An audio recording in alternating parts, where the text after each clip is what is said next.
1947, in Chicago, Illinois, lived a happy couple. This is a town now. We don't have enough space for crops. Why don't we move to the new state of Iowa? Are you sure we'll have to pack all our things and travel for a long time? They have rich soil and a ton of trees. I will set off in a week. I just can't get my mind off those ants who burn our crops though. We can live in a cabin. Okay, here's what we need. So Brady got out paper and a pencil to write down. First, when we get settled, we would need a big sickle because I don't think we could find one just laying around. A coal bear would be helpful too. We'd also need a big rake. It was a good thing that Brady was a blacksmith because another blacksmith was miles away. Being a blacksmith was Brady's hobby. I'll build a cultivator, a sickle, and a big rake. Right away. Great. Okay, we go west toward the Southern Iowa Drift Plan, right? Right. So a week later, they set off. They packed blankets, water, food, clothing, and themselves. The covered wagon was kind of small, so they sat in the front. Oh, look at those beautiful sunflowers. Yes, they are pretty. But they got trouble because some Indians are miles away. But they could catch up any minute because they had fast horses.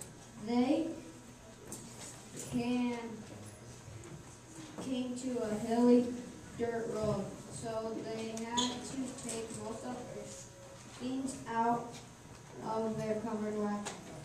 How many more days until we're there? Oh, in about 14. 4 days. Okay. Soon they saw beautiful animals. Look at those beautiful hummingbirds, turkey, deer, and those cows eating from the fields. Look at all those pretty animals. After a long journey, two made it to Iowa. The date was July 15, 1847. It's very hot. Luckily, we have these trees as shade. Let's find a place to settle and start our farm.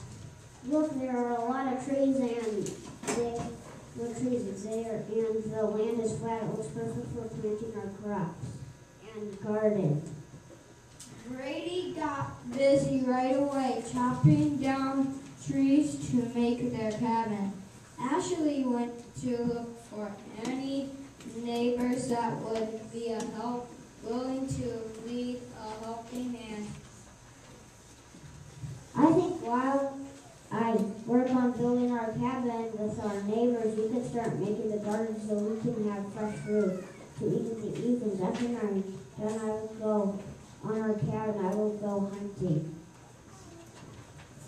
By the beginning of fall, their cabin was built. Boy, oh boy, am I glad I don't have to sleep in our wagon anymore.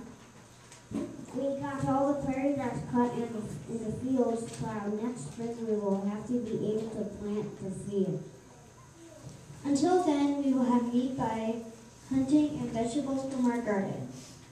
Then it was time to sleep in their new cabin. They had now passed the harvesting winter, spring, and just begun.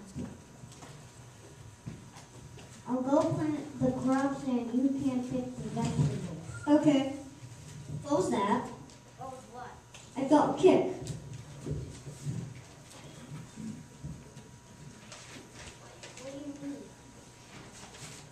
What do you mean? I felt a kick inside my belly. Are you okay? I think so. Ouch, there it was again. I don't know, but your belly looks bigger than I remember. Does this mean? Does this mean what? Honey, I think I'm pregnant. That's great. I think I have to get some rest.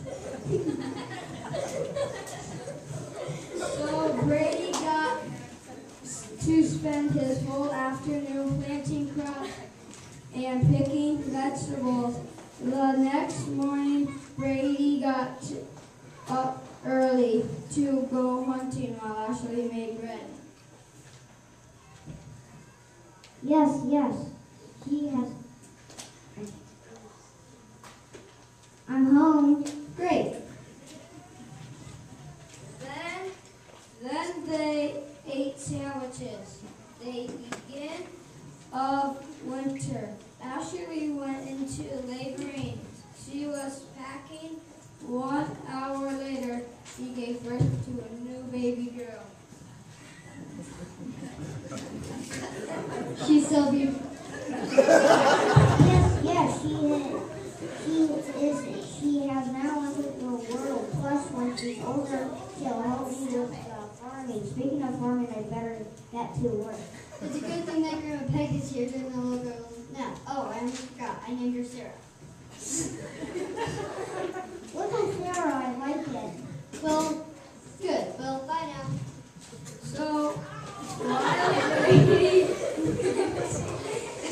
fired, Ashlee went to cotton trees in the valley. Cotton trees produce cotton so people can make clothing. You have to be very careful picking cotton because they have sharp spikes. Ouch, I just hate those spikes. So when Ashlee was done picking cotton, she dropped it off at the house. Then she pushed up her sleeves, marched toward the vegetable garden, and started picking vegetables. Oh, hi, sweetie. I didn't see you there. I was just planting the corn. Oh, well, don't mind me. I'll just be here picking the vegetables. The next morning, Brady cut hay. They put oil on their crops, and they put rocks, a bucket. It was a good thing that they lived by a river because they would need fresh water. Oh, it's a great thing that we live by a hill because when our child's old enough, she will be able to go sledding. I am lucky to have a family who loves me just as much as